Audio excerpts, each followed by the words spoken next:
Hello tout le monde! Je réponds à une autre question qui a été posée sous la vidéo de notre petit tour du jardin.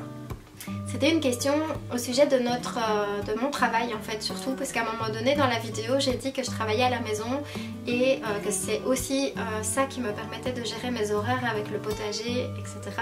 Et on m'a demandé ce que je faisais comme travail pour pouvoir faire ça à la maison et avoir du temps disponible pour le potager.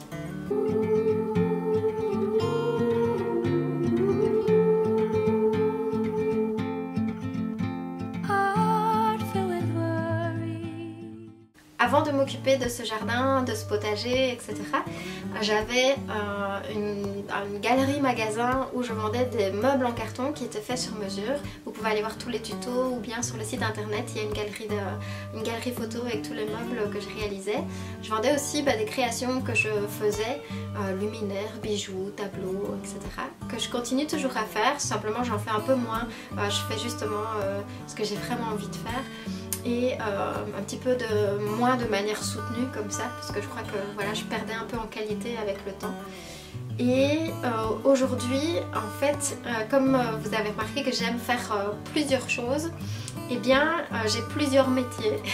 J'ai plusieurs métiers que je peux faire parce qu'il y en a une partie qui est faite à distance, donc grâce à internet, puis grâce à tous les outils qu'il y a aujourd'hui. Alors j'ai donc splitté mon temps.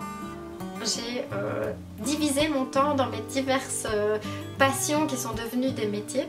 Donc j'ai un programme de fitness et de yoga en ligne, une de mes premières formations en fait, et que j'ai pas fait pendant des années parce que en réalité j'aimais pas trop le fait de donner cours en salle de sport. Alors soit parce que les horaires étaient fort tardifs et que ça me bloquait mes soirées. Quand on a un petit bout, c'est pas facile. Donc ça c'est un métier que j'ai fait avant d'avoir mon magasin galerie. J'ai eu encore un autre métier de visual merchandiser aussi pendant 4 ans. Donc du coup j'ai ce programme qui est proposé en ligne. Je vous mets évidemment les infos en barre d'infos. Voilà. Que j'adore parce que du coup voilà, au fur et à mesure de mon temps de journée ou de semaine ou de mois, je peux proposer des contenus, des exercices, des séances, un programme sur 10 semaines, des recettes, des conseils pour pouvoir se remettre en forme, mais pas que dans l'objectif d'avoir un beau corps, etc., mais vraiment d'être en santé et justement de faire une activité physique pour être plus connecté, pour être en meilleure forme, pour avoir plus d'idées, pour avoir de se mettre en joie aussi. Et simplement prendre soin de l'unique véhicule qu'on a. Donc ça c'est un de mes métiers. Sur le blog de la chaîne que vous êtes en train de regarder, donc j'ai un blog qui est lié à cette chaîne, les liens sont aussi en dessous. J'ai écrit 3 livres, en fait 3 e-books qui sont téléchargeables sur 3 sujets. Donc le premier c'est Tu es plus génial que tu ne le crois, donc pour reprendre confiance en soi quand on a un peu perdu la créativité et l'élan.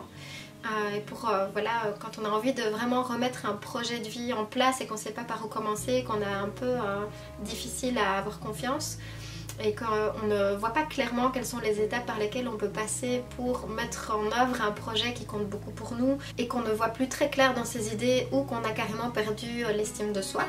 Le deuxième livre c'est sur le désordre et l'auto-sabotage. Alors non, je ne suis pas du tout concernée. Forcément si j'ai écrit ce deuxième livre c'est parce que j'étais très concernée par l'auto-sabotage de manière générale, mais en particulier dû au nombre de possessions qu'on peut avoir et à la façon dont on s'encombre. Et en faisant ce jardin, en vivant de manière de plus en plus simple et de plus en plus proche de la nature, eh bien j'ai réalisé à quel point j'avais pas mal d'habitudes de surconsommation. J'étais fatiguée par la quantité d'objets et de possessions que j'avais. J'ai fait une vidéo sur ce sujet, sur ce que m'avait apporté le fait de me délester un maximum de mes objets. Je suis retombée à un moment donné vraiment dans une vague hyper remplie en possessions. Ça m'a hyper fatiguée et donc du coup j'ai cherché plein de pistes pour pouvoir intégrer à long terme en fait le fait de se délester, de vivre plus simplement avec moins, de faire les choses par soi-même sans se charger non plus, de comprendre pourquoi le fait de se charger d'objets et de quantité de possession ou de quantité d'activités pouvait aussi saboter des projets qui sont hyper importants pour nous. Donc quand je parle d'auto-sabotage, c'est aussi pas seulement l'auto-sabotage vraiment psychologique, le fait de ne pas permettre, on va dire, la réussite de nos projets.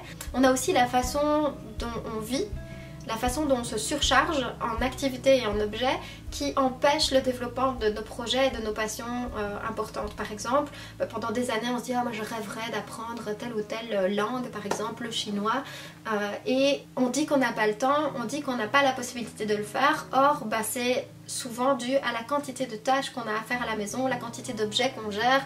On dépense facilement de l'argent pour tel ou tel objet, du coup on doit travailler pour générer cet argent. Après il faut s'occuper de ces objets, il faut les gérer, il faut les réparer, il faut les nettoyer, il faut les déplacer, il faut les remettre à leur place dans la maison. Ça nous encombre l'esprit, il y a beaucoup de choses qui prennent de l'énergie mentalement et physiquement. Et j'ai réalisé que moi, la quantité d'objets que j'avais autour de moi pouvait vraiment prendre toute mon énergie au point que je ne trouvais plus le temps de réaliser mes projets les plus importants ou d'instaurer des routines qui n'étaient pas si compliquées à instaurer. Et ça m'a fascinée parce que je me suis dit, si j'avais, lorsque je me retrouve dans un endroit où il n'y a pas autant d'objets, j'arrive à réaliser ce que je veux parce que j'ai le temps de penser, j'ai le temps de voir clair et j'ai le temps de l'organiser et d'instaurer, on va dire, des pas à pas qui me permettent de réaliser ce projet. Donc ça c'est le deuxième bouquin que j'ai écrit, et le troisième c'est un livre pour être son patron et vivre de sa passion. Donc tout ce que j'ai appris en cours de route, comme je suis entrepreneur depuis 10 ans et que j'ai eu de grosses difficultés à m'organiser, à gérer mes finances, à vendre, à me faire connaître, etc. dans les différents métiers que j'ai eus, et bien tout ce que j'ai appris en cours de route, je le partage dans ce troisième bouquin. Donc je continuerai à partager là-dessus, d'où aussi le sujet ici de qu'est-ce que je fais comme travail.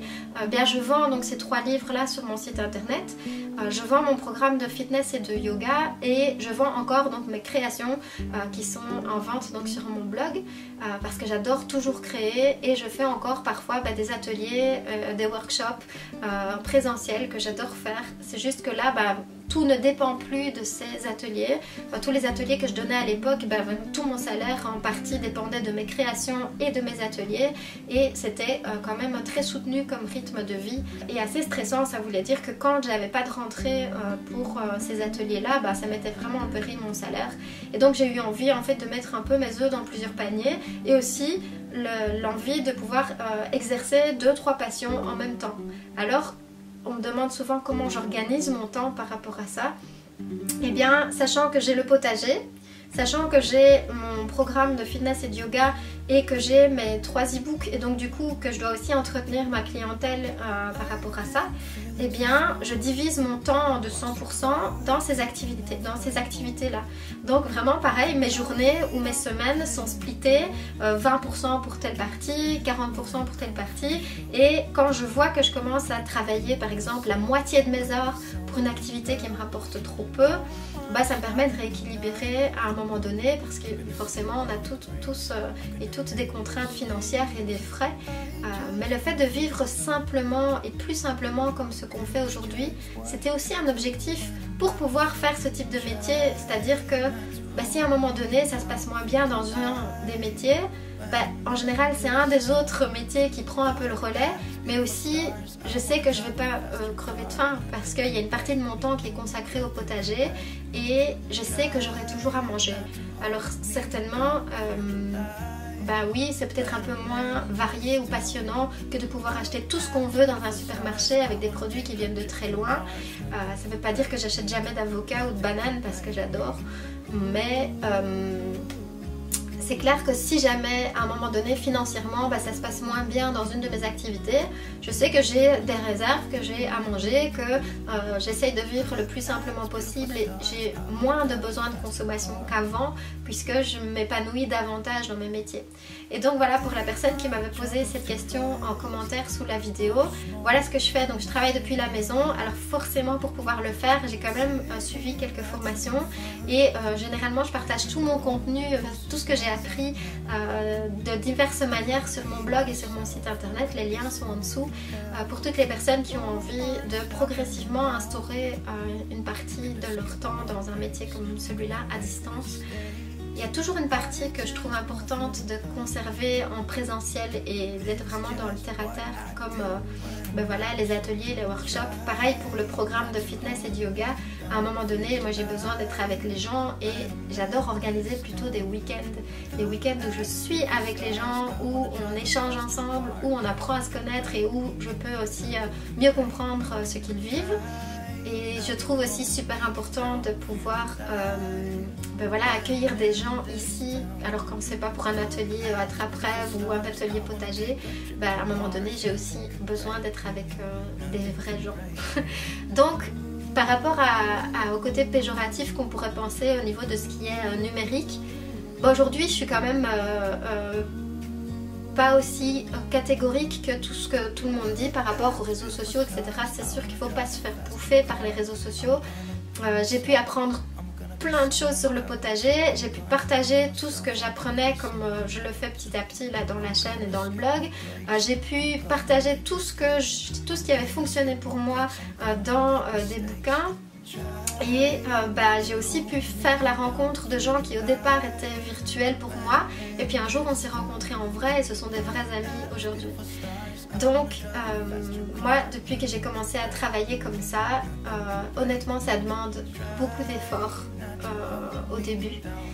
Mais c'était hyper important pour moi de pouvoir créer un métier sur mesure comme ça, voilà, un métier qui est multiple, qui me permet de m'épanouir dans différents domaines, mais clairement je travaille pas moins, je travaille pas moins que d'autres personnes, peut-être même un peu plus, mais la qualité de vie est clairement pas la même. Mais vraiment objectivement ça se fait pas du jour au lendemain comme ça, et c'est quelque chose que j'ai créé petit à petit, pas à pas, parce que j'en avais vraiment le désir. Parce que ça me passionne de transmettre et que j'aime vraiment beaucoup le faire depuis chez moi et sous diverses formes dont le présentiel aussi. Voilà, si vous avez des questions là-dessus, je répondrai avec plaisir. Merci pour toutes vos petites questions et vos commentaires sur la précédente vidéo. Je vous retrouve dans une prochaine. Je répondrai sûrement encore à une autre question parce que c'est plus facile pour moi d'avancer comme ça aussi pas à pas par rapport à vos besoins. Salut, salut!